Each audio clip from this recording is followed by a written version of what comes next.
Welcome to the Rude Dog Show live from Super Bowl. What number is this again? I do this so often. 57?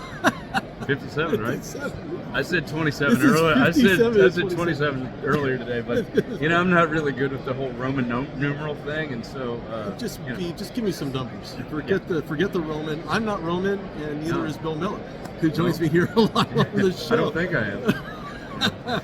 It depends on who you ask, right? Yeah, that's right. It could be any given Sunday. Bill Been Miller to a couple of toga parties. joined me here, with the little green frothtery going on there. I don't know, maybe it depends on who you are. Yeah. Everybody's Roman at one that point. kind of thing. Yeah, Roman here, Roman there, Roman everywhere. Speaking of Roman, we're not actually roaming around. We're sitting still, if you hadn't noticed.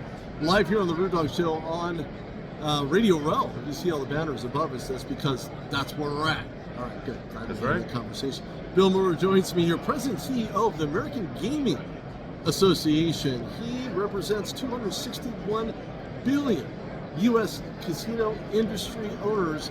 That's a lot to keep a hold of, a lot of money to be counted, I guess, from a gambling perspective, right? Because you always want to bet on red, or if you play 21, you always want to have that one up your sleeve, or however you call it. Bill joins me here. Bill, I notice you guys have a great initiative going on with the NFL. Tell me a little bit about that. Where have you guys been? Where do you see the Gaming Association kind of segueing into in 2023? Yeah. Well, first, thank you for having me on. It's a pleasure. Look, we are in this amazing place right now in the gaming space, and particularly sports betting. It is an exciting time to be able to be in Arizona for the Super Bowl 57, in a state where it's legal to bet on sports. And we will again next year when we're in Vegas. But to think 5 years ago, the only place you could legally bet on sports was Nevada. Supreme Court rules, opens it up. States say, wow, all of my constituents, they do bet. They just bet in the illegal market. And we should give them a legal option. And so it was pretty remarkable. We've gone from one state in America to 37 that are legal. We've got 34 that are operational, including Arizona. And what we're seeing is American people have always bet on sports, and now they have a legal option to do it. And so it's really, really fun. Well, nothing could be more fun than actually being here. And of course, talking with Bill Miller, talking about the gaming situation. I just believe there's so much more to the industry. And I think people really missed the boat when we're talking about legalized betting, right? Because back in the day, you had illegal betting, and only in the state of Nevada was that legal, and now you're in Arizona, which is the next state to legalize, and so it's almost like pop-ups. Wherever you go, in whatever state, you're finding legalized gambling. You have your companies out there, FanDuel, things of that nature, sports betting. Where does that play into what you guys are trying to accomplish in the widespread gain of more people too, actually? Well, I think sports betting is one more opportunity for us to demonstrate how mainstream gaming is in America. Like, there are 992 casinos across this country.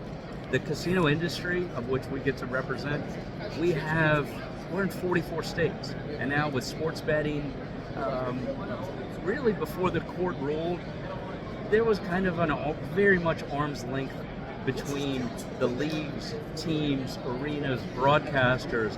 If you were a broadcaster and you kind of even alluded to a point spread, you'd get slapped on the wrist by, whatever league you were broadcasting for. So now it's a part of what it is we do. And it is another way for fans to enjoy a fun experience by putting a little bit of wagers on the games, and so look, from our perspective, sports betting is just one more way where we're continuing to mainstream the game. Well, what's even more interesting is that 20% out of 50.4 million Americans are going to at least bet on this year's Super Bowl. We don't know what future Super Bowls have or what they'll have in common, but we know that what we have in common now is that the majority of people will place some type of wager on this Super Bowl. But of course, I'm not a betting guy. I don't bet on any teams to win. I look at it from a completely different angle. However, with that being said, anybody who knows me knows that I'm not a betting guy. I go to sleep, I wake up. That's the bet I make, and that's the bet I take. And that's kind of where I'm at. So you're betting on your going to wake up the next day. I'm betting on me. You're gonna bet like you could bring up Lamar Jackson. I'm betting on me. Okay, could be to wake up the next day, maybe not. But that is a huge increase. The sheer volume at 61% is just astronomically high. What does that mean? And I know we're talking about future Super Bowls, and no one can predict the future, and you can't predict if you're going to win or lose or whatever the case might be. But what does this mean for future betting endeavors on future Super Bowls? And will California see a little bit more of what Arizona is doing and say, maybe we want some of that action too? Well, I'll set California aside for a second. We'll come back and talk about it. But, each of these states get to determine what sports betting looks like. In the same way they get to determine what casinos look like. We've got states that have commercial casinos.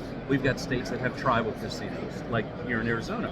We've got states like California that have significant tribal presence. And then we've got mix of different things all across the country. And so when I think about where we are today and then the future, it really is a exciting one. But each of the states kind of get to determine how they want to proceed with this.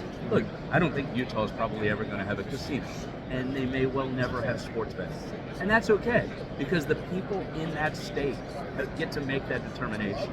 And I think what we saw after the Supreme Court ruled against this federal prohibition was that these politicians, they knew their constituents bet on sports, and they wanted to give them a safe and legal option.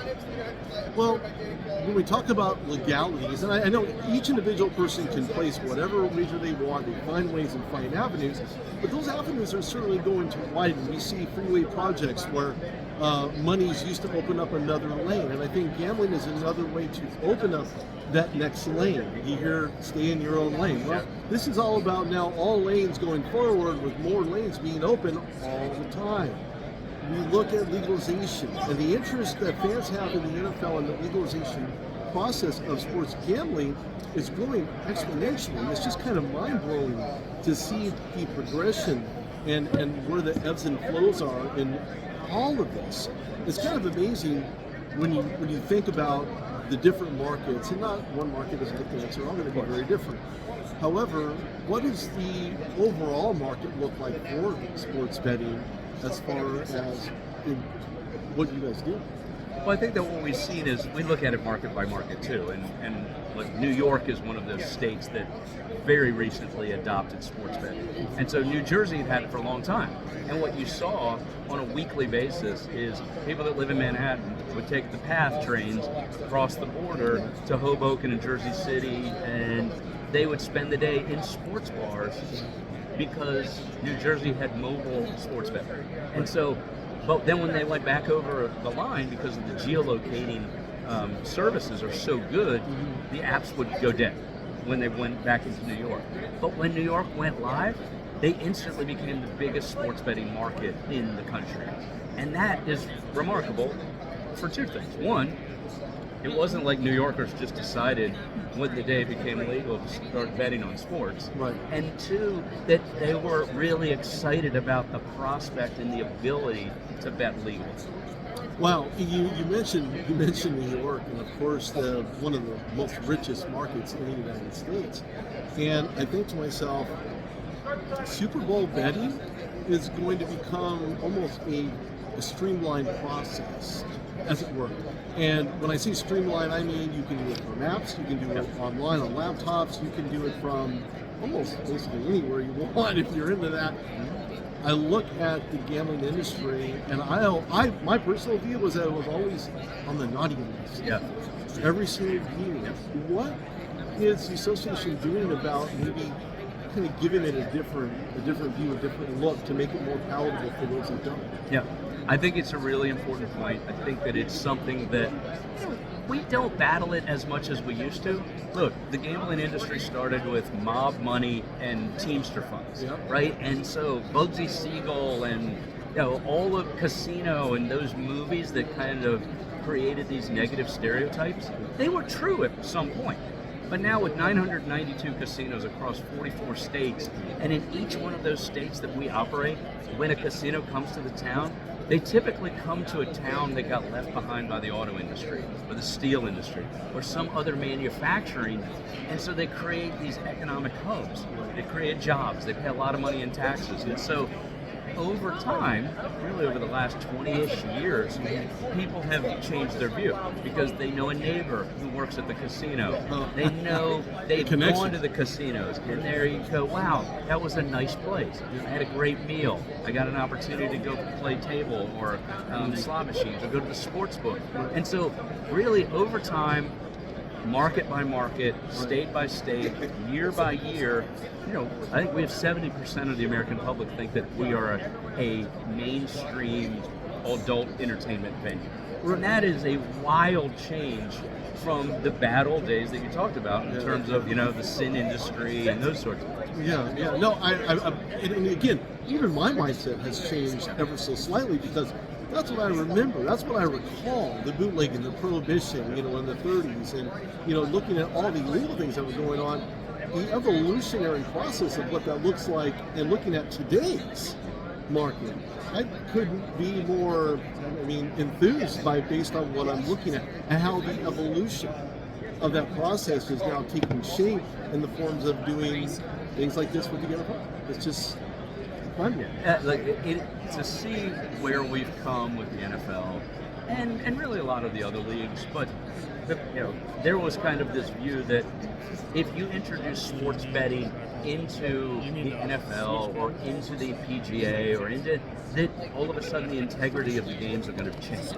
And our view was, look, sports betting exists. It exists in the illegal market today. Let's bring it into the legal market. Make sure it's safer for the consumer, safer for the athletes, and make sure that it can be taxed and that the funds can be used for responsible gaming, messaging, and problem gambling resources. Sure. And that has been this sea change that has happened where we have partnerships with broadcasters and leagues and teams, and it has been, earth-shattering to see the difference between where we were and where we are today. Yeah, no, I see athletes individually and collectively have these little logos on their jersey, NBA with a little patch on the side, and the NFL maybe have something like that in the near future. We don't know what that looks like yet, but I just think to myself, man, this is amazing.